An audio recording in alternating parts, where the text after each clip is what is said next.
Man, do I love this camera. I wanted Nikon to make a camera like this for a long time, and what can I say, they delivered, because this is not just a beautiful camera. It's a great tool for video and photography, and finally not in a boring body. I waited for the release of the Z6 III to make this video because now this camera is no longer overshadowed by the fact that it is not a Z6.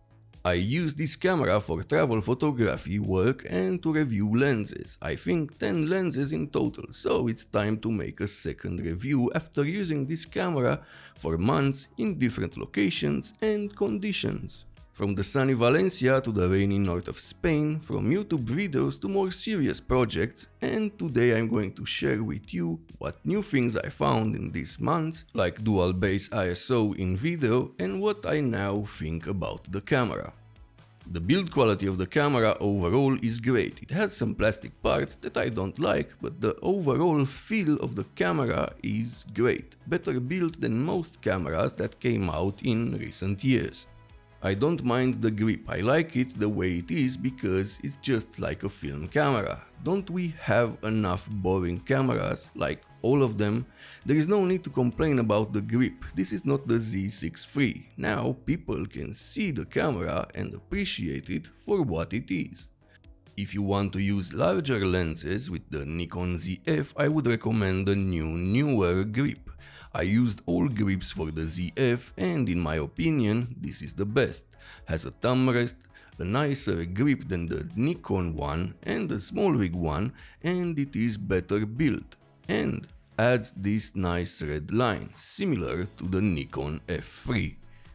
I like the flip out screen, it is very useful for video where this camera excels and not just to film yourself. I am so bored of people thinking this is just a screen for vloggers. It can be useful in other conditions as well. It also makes the camera feel closer to analog if you turn it around and use only the EVF. The screen is big and bright enough, the EVF is great, nice magnification, enough resolution and brightness. One thing that made me worry about the build of the camera was the lack of a sensor lock. So far, no problems, went hiking with it, on an off-road trip and many more situations where the sensor could have been affected. Now I don't even think about this.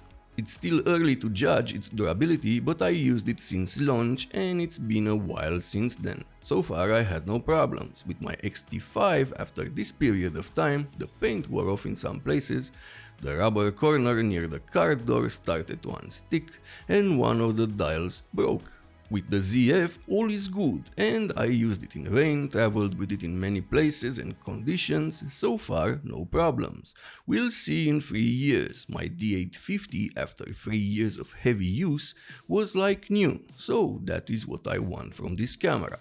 So far, my favorite lenses to use with the Nikon ZF are the 40mm f2, a lens with character, great for travel and street. This would be the first lens I would get for the Nikon ZF. I know it's plastic and feels a bit cheap, but when you're outside using it, you don't feel that way. The next one is the Viltrox 20mm f2.8, a compact wide-angle lens, works just like a native lens with no problems. I use this mostly for video and architecture. It has a heavy vignette wide open, but it is still a great option. Image quality, it's a Nikon camera, it's great, love the colors, the low light performance and dynamic range. And just how Fujifilm files look great in Capture One, the Nikon ZF files look amazing in Adobe Lightroom.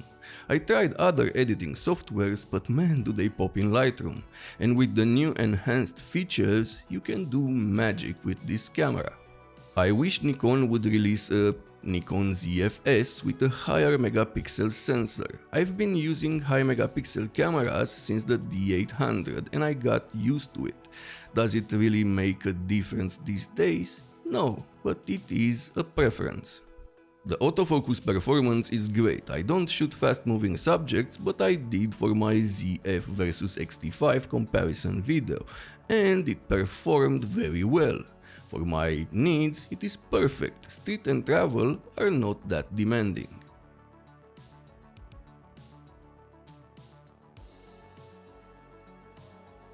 The video autofocus is great, you have to tweak it just a bit to be more cinematic.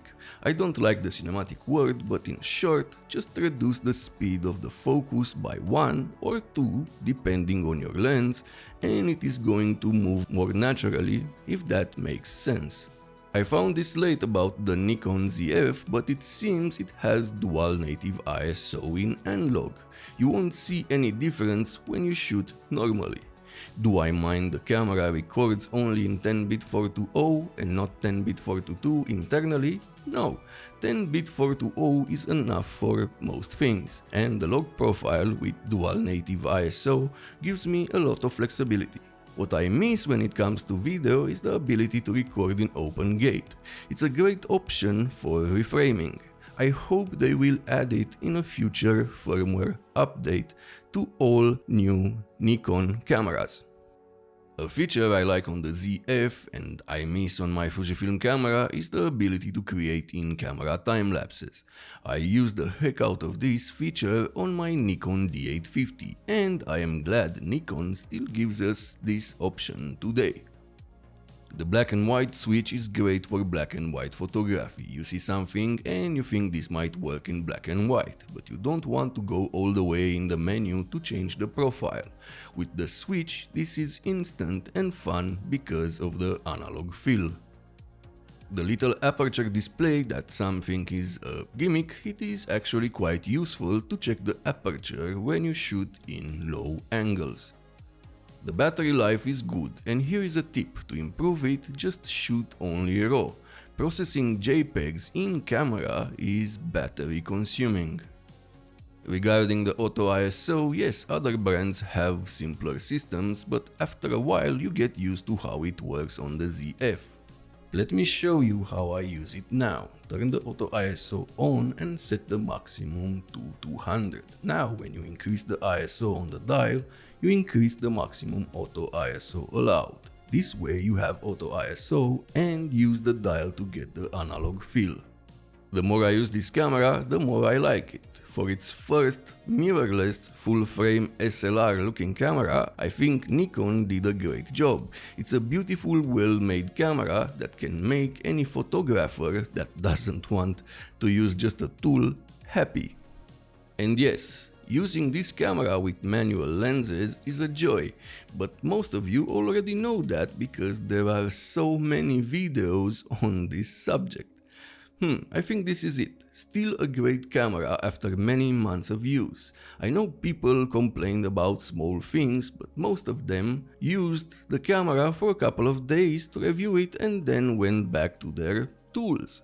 If you want a capable camera that makes you wanna use it more day by day, give this camera a chance. You'll get past the small quirks. I know I did. If this video was helpful, like, subscribe and use the links in the description to support the channel at no extra cost to you. Thank you for watching, see you next time.